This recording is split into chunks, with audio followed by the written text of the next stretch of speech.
Jadi chart 2024 bukan untuk bikin nakutin Enggak. Sobat Cuan nih ya. Sebenarnya chartnya tuh sama dengan chartnya World War I and World War II.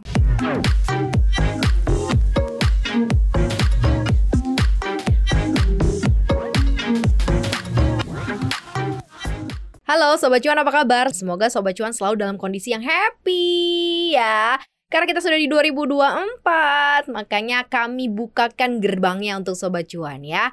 Selain konten-konten ekonomi dan hal-hal spesial lainnya terkait soal duit dan juga cuan ya, ada banyak hal yang harus kita ketahui. Karena ada banyak sekali aspek di muka bumi ini yang mungkin tidak bisa terjamah oleh Sobat Cuan.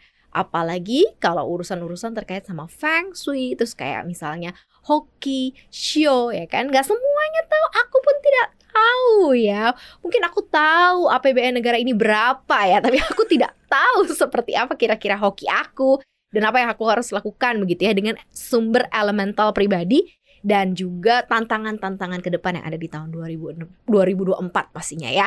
Nah, karena gara-gara itu dan basicnya ya karena itu, makanya aku invite nih teman aku untuk kita bisa ngobrol-ngobrol ada di sini di podcastnya Cuap Cuan.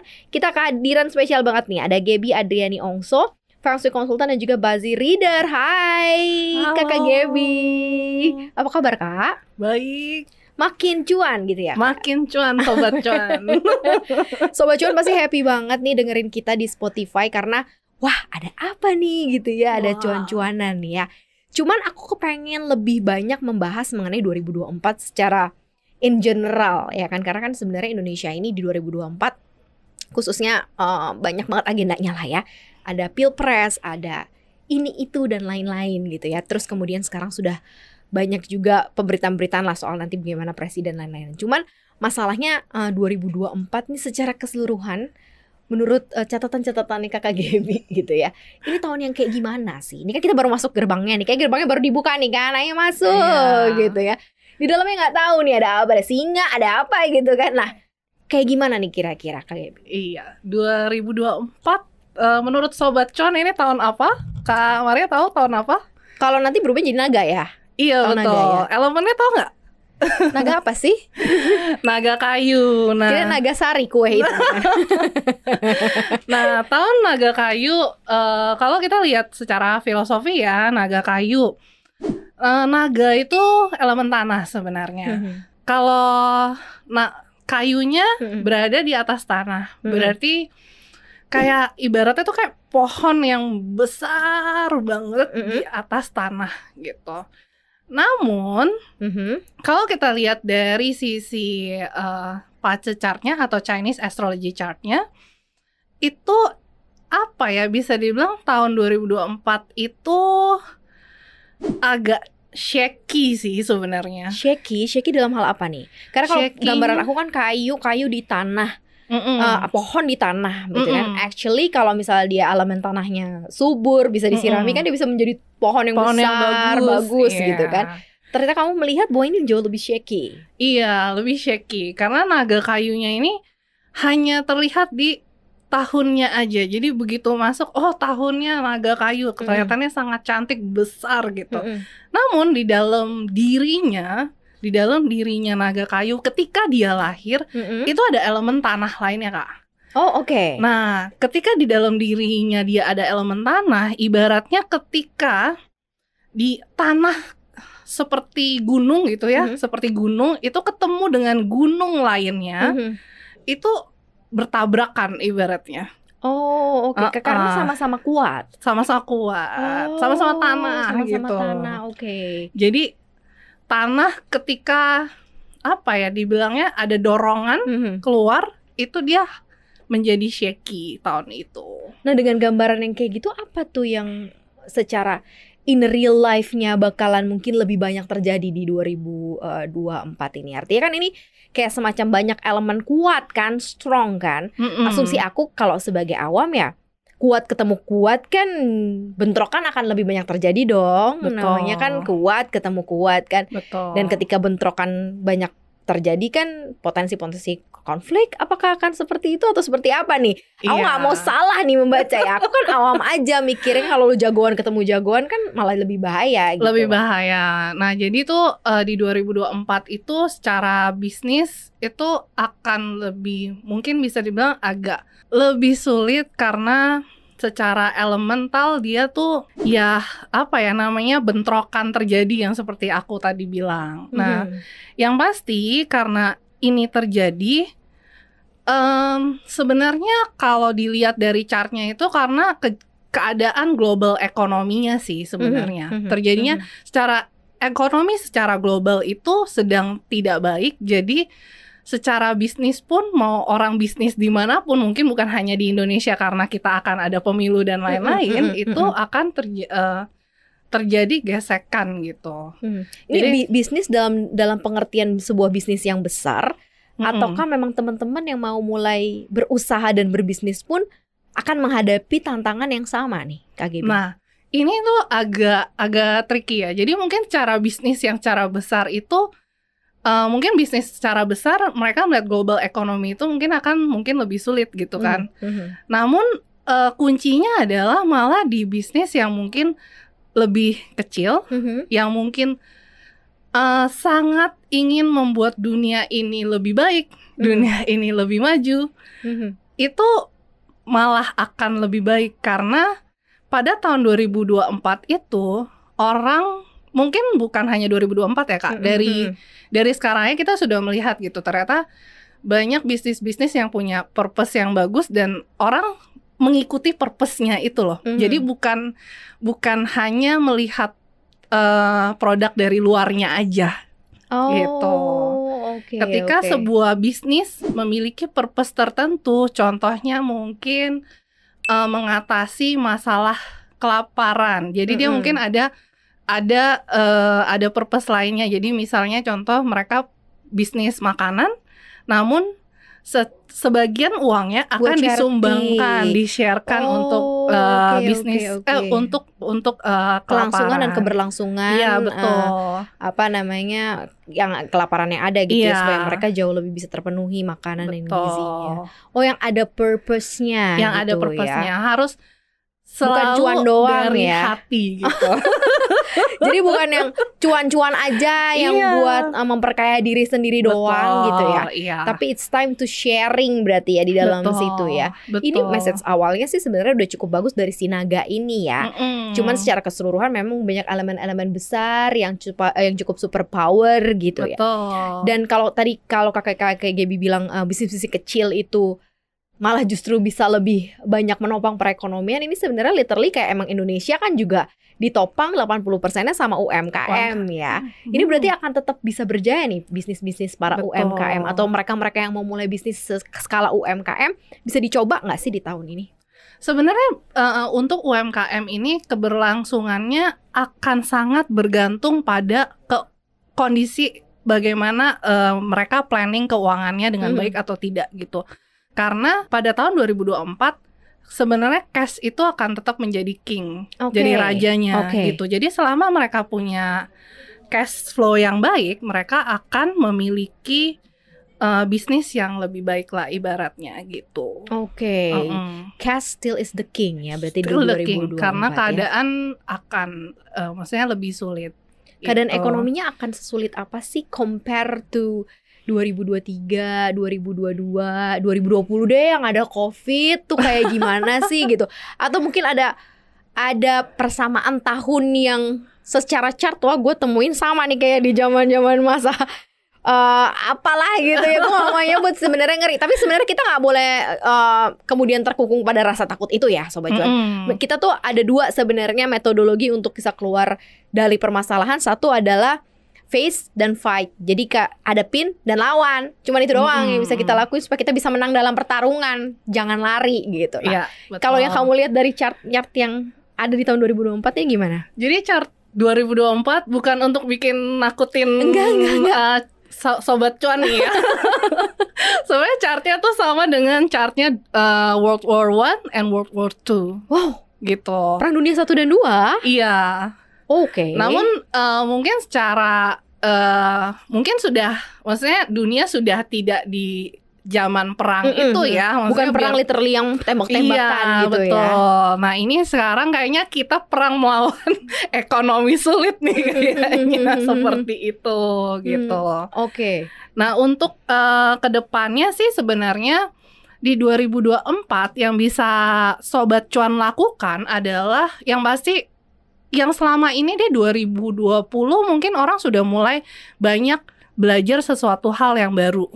Jadi kunci untuk melawan ekonomi sulit ini sebenarnya bukan di diam dan tidak bergerak ya Kak. Jadi tidak berhenti untuk belajar. Nah, belajar apa sih Kak yang kayaknya kedepannya akan kayaknya lebih oke gitu Sobat ya? Cuan, aku mesti belajar apa lagi tiap hari aku diajari oleh hidup ini ya kan? Ya. Untuk survive, untuk ini, untuk itu. Apa nih yang perlu dipersiapkan di 2024? Nah, sebenarnya yang perlu dipersiapkan yang pertama mungkin untuk investasi. Orang kan sekarang lomba-lombaan investasi biarpun nggak tahu tuh investasi apa ya Kak. Karena ikut-ikutan lebih banyak, bener banget tuh, ya kan? Nah, penting banget 2024 itu untuk nunda investasi sebelum Agustus 2024 karena dari chartnya sendiri. Jadi baru boleh investasi after Agustus. Kalau misalnya uang terbatas, lebih baik simpan uang itu untuk keadaan daruratnya sendiri dulu. Oke. Jadi kalau di 8 memang bulan pertama ada sesuatu nih sampai investasi di hold dulu nih, ditahan nih. Iya, jadi sebenarnya kalau secara chart Chinese-nya itu kayak dibilangnya banyak clash lah, banyak clash dan a lot of changes. When we have a lot of changes kan kita berarti kayak kita juga kayak deg-degan ya, ini bakal gimana ya. Jadi uang itu lebih baik di hold, disimpan untuk keberlangsungan kehidupan sehari-hari dulu gitu. Jadi yang paling pertama adalah kamu harus siapin dulu kantong cash kamu, cash flow kamu rapi, emergency fund kamu bagus. Betul. Investasi pelan-pelan aja gitu ya. Kalau merasa aman nggak apa-apa lanjutin. Kalau mungkin duit dinginnya banyak gitu ya, mungkin bisa ke situ ya. Tapi kalau emang dasarnya ngepas ya udah siapin dulu sampai dilihat potensinya sampai dengan Agustus 2024. Betul. Oke, apalagi nih Kak Gaby? Nah, dengan kondisi seperti ini, kalau buat temen Sobat Cuan nih yang kondisi keuangan dinginnya lebih banyak, sebenarnya uang ini bisa dibuat untuk investasi.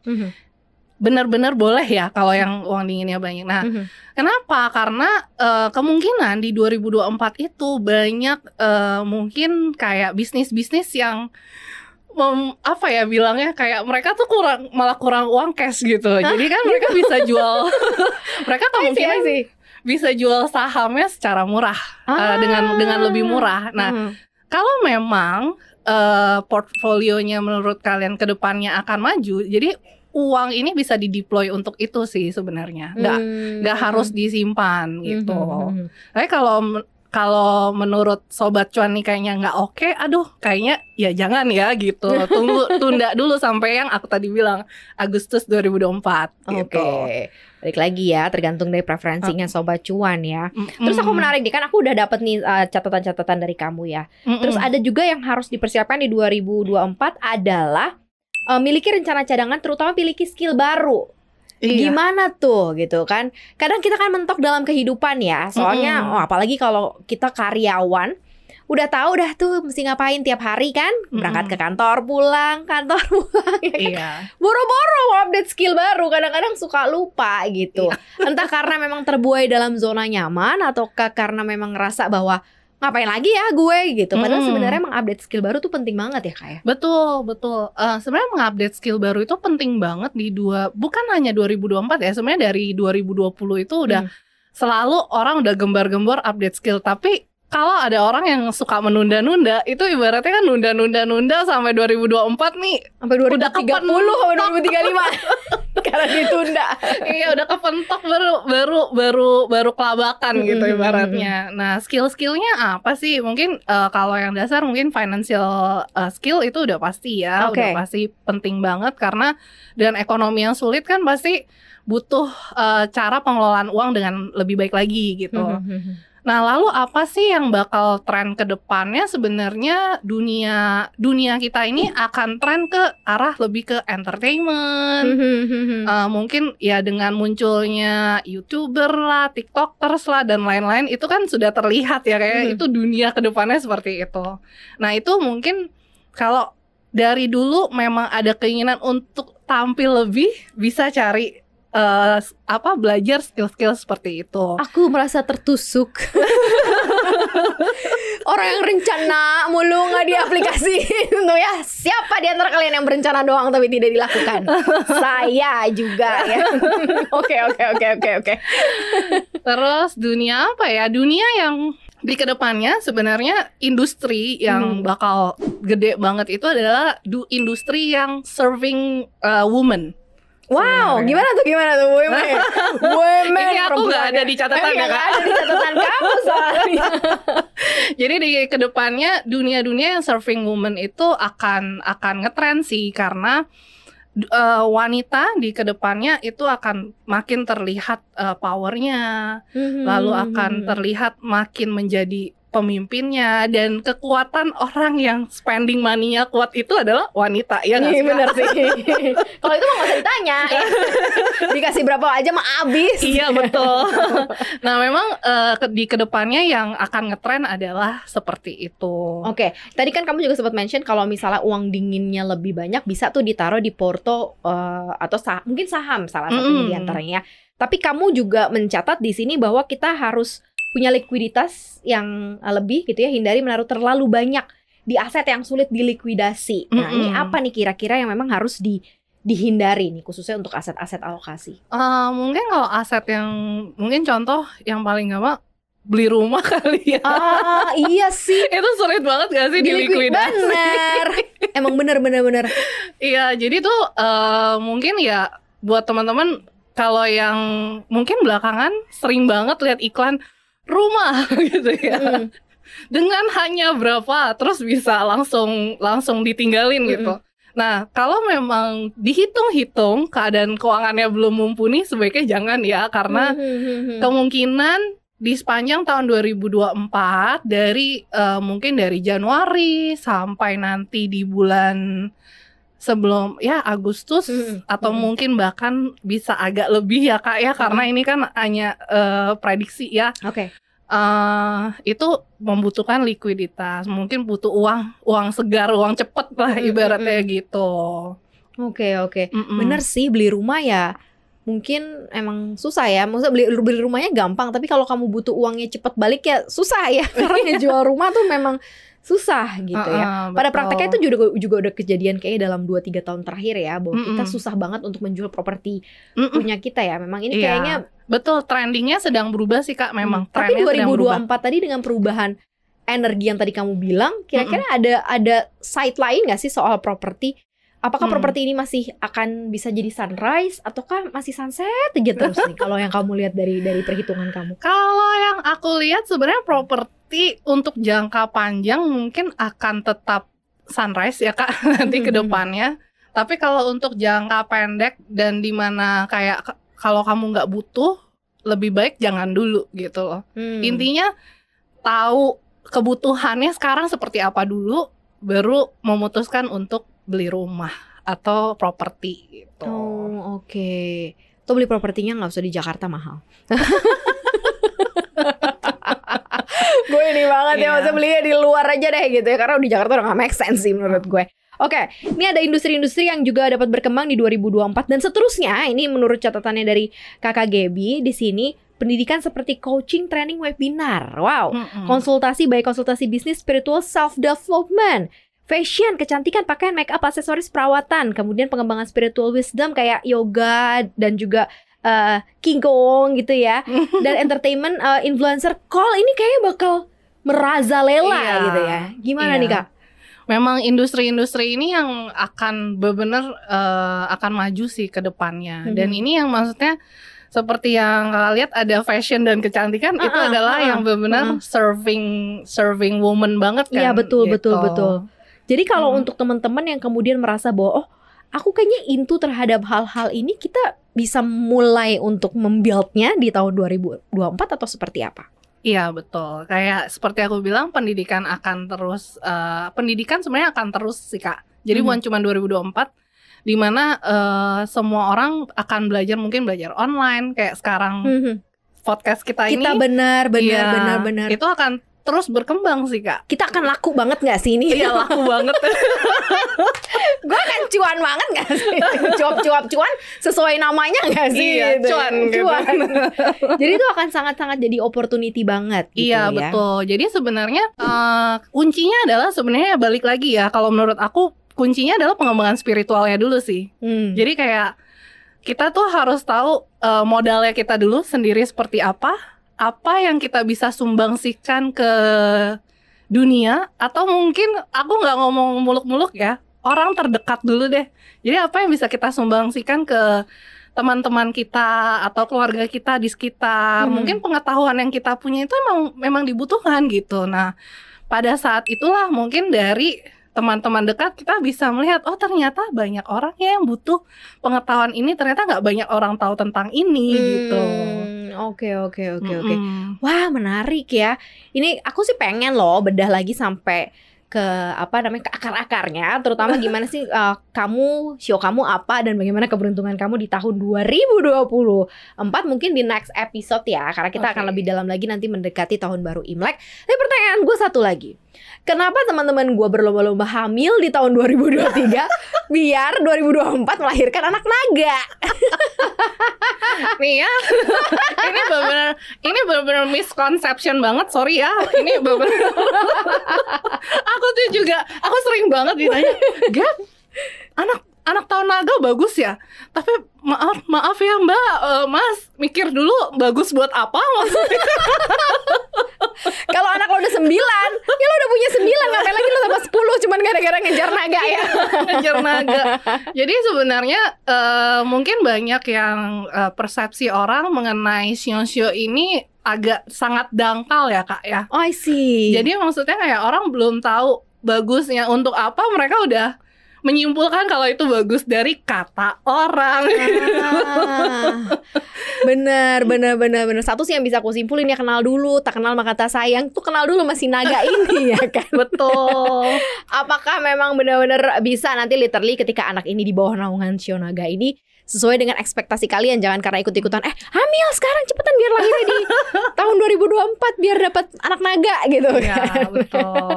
But this is a little bit joke ya, a little bit intermezzo, tapi yang jelas semua kontennya cukup banget, daging banget, dan semua yang tadi disampaikan, walaupun memang kita harus menyadari nggak ada tahun yang smooth aja, mulus aja. Betul. Dari semua tahun-tahun yang ada juga tidak ada yang namanya smooth aja, enteng aja, gampang aja, nggak ada makan siang gratis bro di dunia ini ya, semua harus pakai duit. Makanya kenapa kita harus bisa memanfaatkan apa yang kita bisa. Mungkin selama ini kita kayak terkurung oleh diri kita sendiri karena kita nggak mau explore gitu ya. Tapi tadi Kak Gaby mengingatkan banyak hal atau banyak catatan yang sebenarnya kita bisa explore, bisa kita manfaatin. Coba deh kita cek di tahun 2024. Next datang lagi ke sini untuk bahas lagi ya soal show-showan ya. Oke. Thank you banget. Kita buka gerbang 2024 ini dengan berbagai macam hal dan dinamika yang ada. Siap-siap karena pemenang bisa keluar ketika dia bisa menghadapi dan melawan semua tantangan ya. Terima kasih udah dengerin kita hari ini. Jangan lupa dengerin konten podcast kita lainnya di Apple Podcast, Google Podcast, Spotify, dan Anchor. Follow akun Instagram kita di @cuap_cuan dan subscribe YouTube channel kita di cuap, like, share, dan juga komen ya. Maria dan juga Kakak Gaby pamit. Bye-bye.